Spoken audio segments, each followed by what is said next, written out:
What is up, Rum Raiders? Today we're talking Diplomatico Exclusiva.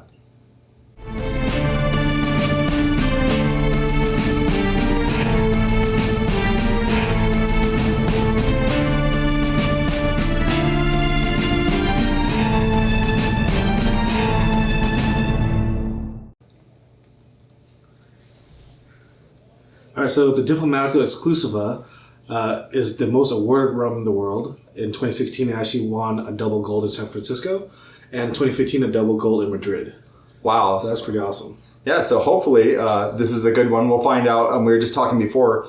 We've come across a couple of rums that have the credentials, but then they don't quite live up to it, for lack of a better word. At least in our opinion, it's like, I don't know. But hopefully this one is. We've been trying to find this one for a long time, and actually in Washington State, you can't buy it. So, Vuji, why don't you go ahead and tell us how we got our hands on this one? Yeah, so this one is actually brought to us by one of our followers at Cat K Loftus. And you can usually find this at about $45 before tax. So let's do a special cheers to at K Loftus for thank you very much for sending this the Rum Raiders way. We really appreciate it. So thank you. Yeah, so cheers. Cheers. Let's see what we think. Just right off the bat, it has a very sweet smell. Distinctive. Yeah, very distinctive. And a little citrusy too. Doesn't bite your nose at all. Like it smells totally smooth. Interesting. This is very interesting. I don't know how to explain it at first. It's smooth going down. It's not harsh in any way. Wow. Sweet. It's sweeter than I expected. At least that's what I'm getting from it. It is a little sweet and a little spicy. Yeah, the spice. The tail end of the taste is a little spicy. Yeah, I was noticing that. Well, the cool thing is it's completely different, I feel like, in a lot of ways than the other ones we've tried so far, at least on the show.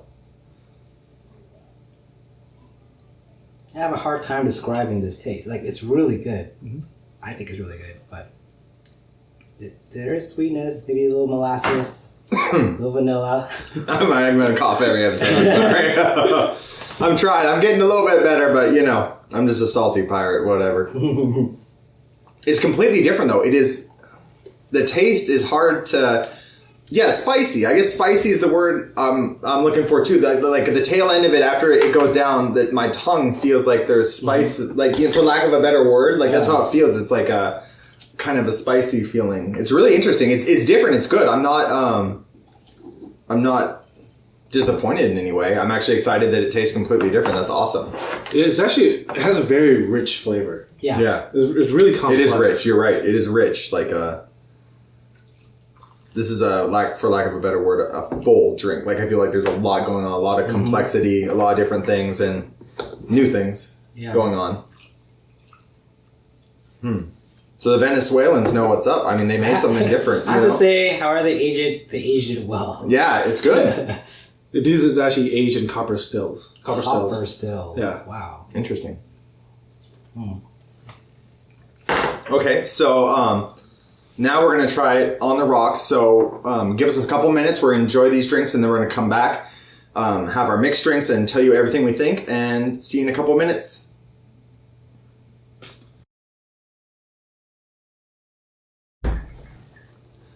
Welcome back, Rum Raiders. We just got done having the Diplomatico on the rocks, and now we're trying it mixed. So what we're going to do is we're going to tell you what we thought of it all three ways, neat, on the rocks, and mixed, and give our reviews and our points. So Sage is going to start us out. So Sage, why don't you tell us how you felt about this? Yeah. Overall, I think it's a really good rum. I had it on the rocks. It really brought out the sweetness of the rum. Before, I couldn't really describe the flavor, but after drinking it on the rocks, I realized that it's just straight up sugarcane flavor with a little extra aged taste to it. Right. Almost like a honey taste to it. So, and then Fuji was just telling me that, it was distilled in copper stills. Right. I'm like, maybe that's it. It's just, since it was in copper stills, it's just pure aged sugarcane. Right. Exactly. It didn't get to soak up anything from the barrels. It doesn't have, it's not in barrels or anything that has additive flavors to it. So, I thought it was really good on the rocks. Okay. It really brought out the sweetness, and then we also tried it different ways mixed. Right. I thought it was too sweet to be in the mixed drink. I tried it different ways, like it was ginger beer with just lemon. I had to add some club soda to it to water it down just to make it palatable because it was too sweet for me. I think it actually might work well if it was like made into like an old fashioned where it's just add some bitters to it to balance off that sweetness. Look, unfortunately, we didn't have any bitters on us, so I couldn't try it. My bad. I got to run to the store, everyone. I'm out of supplies. And getting to my rating, I would rate this a 3.5. Okay.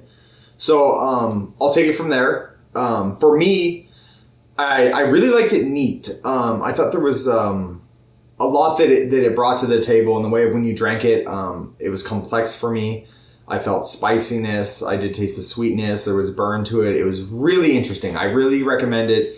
At least trying it once on the rocks. You know, if you're at the bar and they have it, you know, get it neat once. Try it on the rocks. Not so much. You know, for me, once the water got added to it, it took away any of the spiciness and all there was sweet for me. I have a low tolerance for sweet, so that's all I tasted when I did that. Is it tasted really sweet to me and almost offensive because it got watered down, and like I said, everything else went away from it.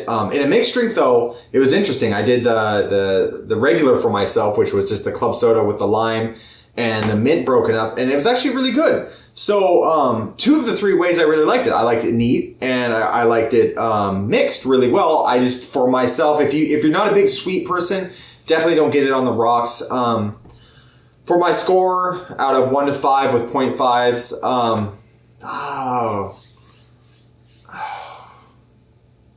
oh gosh, sorry guys. I guess a 3. You know, I feel good at a 3, I guess. I'm not giving it any higher than that. I don't want to give it any lower because it is good and it's fun and we've been waiting for this for a long time. So I feel like that it is a 3. And like I said, if you're low on the tolerance for sweet, just don't get it on the rocks. Either other way is great. Buji, what did you think? Coming into this, I can tell I really, really wanted to like this. I wanted this to be my favorite rum. We went through a lot to try to get this. Yeah. Neat. I loved it. I loved it neat. To me, it reminded me of cognac. The velvety, the sweetness, how it felt, how it went down, the smoothness. I'm a cognac guy, and I can drink this neat any day. On the rocks, it felt a little more sweet. It didn't actually change the flavor of the Diplomatico. It just made it a little sweeter. As a mixed drink, it went downhill for me a little bit. Like Sage said, it got sweeter in a mixed drink. In a classy drink, it might work like a rum old fashioned, but I honestly prefer to drink this neat. And neat, I can drink this any day. That's the only way I drink it. I think I'd recommend it at a 3.5. Okay. Wow. Okay. 3.5, just because I was so impressed with the neat. Right on. Yes. Okay. So, from all of us to all of you rum raiders out there, let's raise our glass. We're going to say cheers, and we'll catch you soon, guys and girls. Take care. Bye-bye. Cheers. Cheers.